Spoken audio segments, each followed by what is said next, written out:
Good morning friends. आज आपण cancer बघणार आहोत. सध्या तुम्हाला माहिती आहे की कॅन्सरचे पेशंट खूप वाढायला लागलेत आणि ग्लोबमध्ये इंडियासुद्धा आता खूप पुढे गेला आहे कॅन्सरच्या बाबतीत. मागच्या 10-15-20 वर्षापूर्वी कॅन्सरचे पेशंट्स हे आपल्या इंडियामध्ये थोडेसे कमी होते, पण आता त्याचा रेट वाढलेला आहे. मग what is mean by cancer? मग कॅन्सर म्हणजे नेमकं काय प्रकार आहे? त्याला आपण कर्करोग असं म्हणतो मराठीमध्ये. तर कॅन्सर म्हणजे an uncontrolled growth of cells resulting into harmful tumour is called cancer. म्हणजे अनकंट्रोल्ड म्हणजे जे सेल आहेत, जे हेल्दी सेल होत्या त्या कॅन्सरच बनलेल्या आहेत. म्हणजे काय की त्याच्यावरचा ताबा सुटलेला आहे, अनकंट्रोल्ड सेल डिव्हिजन. आणि त्याच्यामुळं एक गाठीसारखं स्ट्रक्चर तयार होतं, त्याला आपण काय म्हणतोय ट्यूमर, की जो ॲबनॉर्मल आहे. मग आता आपण दुसरी डेफिनेशन बघूया की कॅन्सर म्हणजे काय. A tumour is an abnormal mass. Abnormal mass म्हणजे काय की ज्या सेल्समध्ये सेल डिव्हिजनचा रेट वाढलेला आहे, त्यांचं जे प्रोलिप्रेशन आहे म्हणजे त्यांचं जे काय वाढणं आहे हे ॲबनॉर्मल आहे, पर्पजलेस आहे, ॲटोनॉमस आहे, एक्स्ट्राचं आहे, आणि ह्यालाच आपण काय म्हणतोय tumour. A tumor is an abnormal mass of tissue formed as a result of excessive, uncoordinated, autonomous and purposeless proliferation of cell. That is cancer. So cancer is one of the most dreaded disease of human being and is major cause of death all over the globe. More than millions of Indians suffer from cancer and large number of them die from annually. भरपूर प्रमाणात लोक कॅन्सरनं काय होतात, infect होतात. त्याच्यामध्ये काहींच्यामध्ये treatment first स्टेजमध्ये, second स्टेजमध्ये त्याच्यावरती ट्रीटमेंट होऊ शकते, पण जर थर्ड, फोर्थ, फिफ्थ स्टेजमध्ये गेला तर त्याच्यावरती ट्रीटमेंट होऊ शकत नाही. डेथ हा फायनली ठरलेला आहे, किंवा त्याचं जे आयुष्यमान आहे, लाईफ आहे, तिथं थोडंसं काय होतं, कमी होतं. आता आपण बघूया की कॅन्सरचं जे सायन्स आहे त्याला आपण म्हणतोय ऑन्कोलॉजी. म्हणजे कॅन्सरचा स्टडी केला जातो, त्याची ट्रीटमेंट, हे एक मोठं सायन्स आहे. ह्याच्यामधलं आपल्या इंडियामध्ये किंवा आपल्या एशियामध्ये एक सगळ्यात मोठं म्हणजे टाटा रिसर्च सेंटर, जे मुंबईला आहे. अगदी जगातून फॉरेन लोकंसुद्धा त्याची ट्रीटमेंट घेण्यासाठी येतात.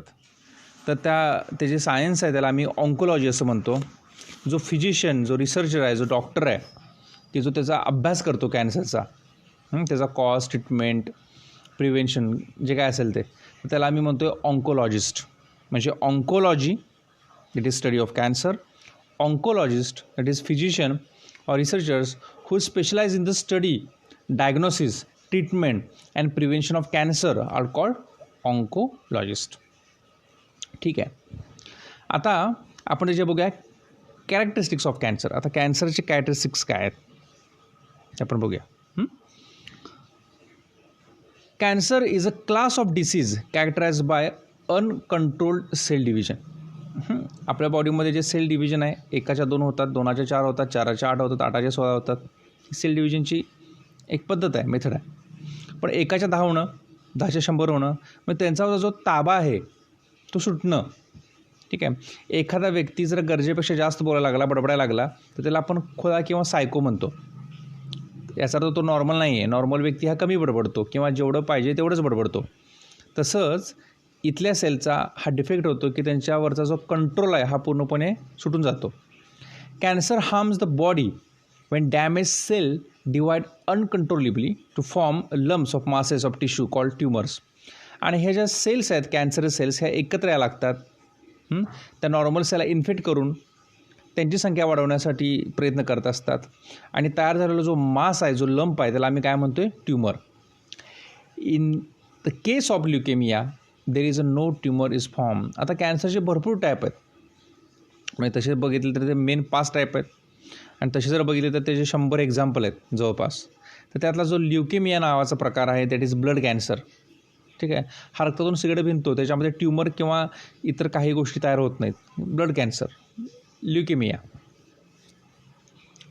Cancer prohibit the normal blood function by abnormal cell division in the blood stream. Tumor can grow and interfere with digestive, nervous, circulatory system, and they can release hormones that alter the body function. आता हे जे tumours आहेत, हे tumour कुठं तयार होणार आहेत त्याच्यावर त्याची फिजिओलॉजी ठरलेली आहेत. आता ब्रेनमध्ये तयार झाले तर ब्रेनमधले जे काही पार्ट्स आहेत ते डॅमेज होणार आहेत. मग पॅरालिसिस होणं किंवा इतर गोष्टी किंवा एखादा ब्रेनचा पार्ट किंवा तिथलं जे सेंटर आहे ते बंद पडणं किंवा त्याच्यामध्ये असणारी ॲबनॉर्मॅलिटी, जर स्टमकमध्ये असेल, डायजेस्टिव्हमध्ये असेल तर तिथले प्रॉब्लेम निर्माण होणं किंवा तिथले जे हार्मोन्स आहेत त्याच्यामध्ये इंटरफिअर करणं. ठीक आहे.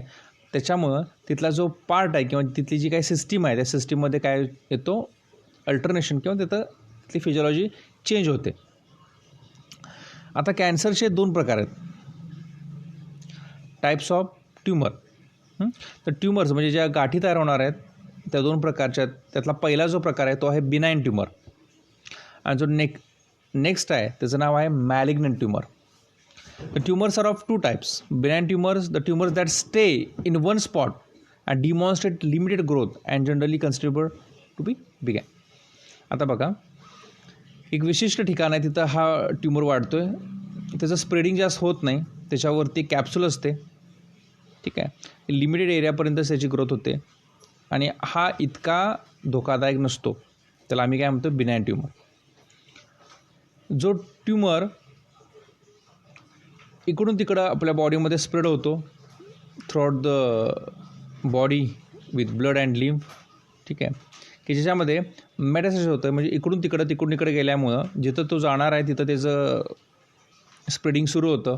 त्यामुळं हा जो ट्युमर आहे हा आपल्यासाठी काय आहे, प्रॉब्लेमॅटिक आहे, हा आपल्यासाठी डेंजरस आहे, हा लिथल आहे, ह्याला आम्ही म्हणतो मॅलिग्नंट ट्युमर. आता थोडंसं आपण डिफरन्स बघूया की distinguish between benign and malignant tumour. बिनायनमध्ये बघा ट्युमर इज लोकलाइज्ड. मॅलिग्नंटमध्ये बघा tumour move throughout the body using blood and lymph. Blood and लिम्फचा वापर करून तो सगळ्या शरीरामध्ये बॉडीमध्ये पसरू शकतो. नंबर 2, इकडं डिमॉन्स्ट्रेट लिमिटेड ग्रोथ. इथं लिमिटेड ग्रोथ पाहायला मिळते, जास्त ग्रोथ होत नाही. इथं मात्र रॅपिडली डिवायडिंग सेल्स कपॅबल ऑफ एन्जिओजेनेसिस. जिथं जातात तिथं ब्लड वेसल तयार करून त्याचं स्प्रेडिंग सुरू करतात.